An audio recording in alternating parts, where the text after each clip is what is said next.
एक और update. Israel के पीएम बेंजामिन नेतन्याहू का बयान सामने आया है जिसमें वो कह रहे हैं जल्द ही तेहरान के आसमान में इजरायल के जेट उड़ेंगे। हम अयातुल्ला शासन के हर लक्ष्य पर हमला करेंगे। बेंजामिन नेतन्याहू जो एक तरफ तो गाजा में भारी तबाही हम देख ही रहे हैं, उसमें वो साफ कर चुके हैं जब तक हमास पूरी तरह से खत्म नहीं होगा तब तक ये युद्ध चलता रहेगा। और अब ईरान को लेकर एक के बाद एक जो बयान सामने आ रहे हैं, पहले तो ये कि परमाणु समझौते पर राजी हो ईरान, जो ईरान समझने के लिए तैयार नहीं। 24 घंटे के अंदर ये दूसरी बार है न्यूक्लियर साइट पर हमला। और अब कह रहे हैं अयातुल्ला शासन के हर लक्ष्य पर हमला करेंगे। तेहरान के आसमान में हमारे फाइटर जेट उड़ते हुए नजर आएंगे, उड़ान भरेंगे।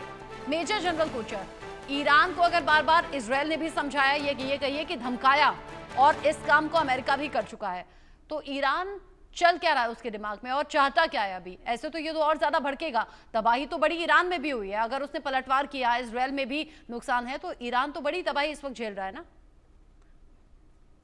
रचना जी, मैं एक मिलिट्री असेसमेंट देना चाहता हूँ। सुमित जी ने अपनी एक राय पेश की है, बट वो कोई हार्ड फैक्ट्स पे नहीं है। हाँ। तो जो मिलिट्री असेसमेंट ये है, जो भी न्यूक्लियर साइट्स होती हैं, जो भी न्यूक्लियर आपका यूरेनियम होता है, वो जमीन के नीचे 50 से 70 मीटर नीचे होता है। हम्म। और ये जितनी भी मिसाइल स्ट्राइक्स हैं, इनमें कैपेबिलिटी नहीं है वहां तक पहुंचने की।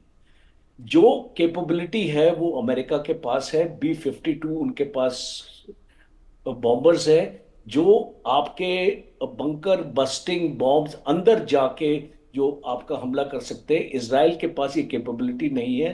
तो मैं इस असेसमेंट कोचर से सर, आप अपनी बात आगे बढ़ाइएगा। इस बीच एक बड़ा अपडेट मिल रहा है, ये अभी की ताजा खबर है।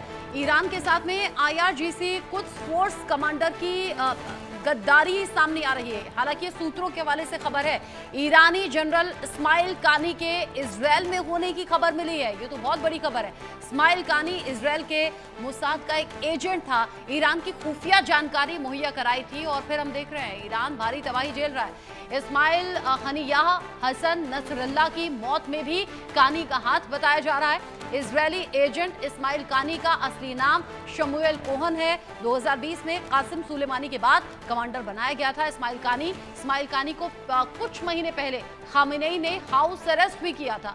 कानी पर इजरायल को मदद पहुंचाने का शक था। डिफेंस पत्रकार डॉक्टर एली डेविड का ये बहुत बड़ा खुलासा सामने आया है।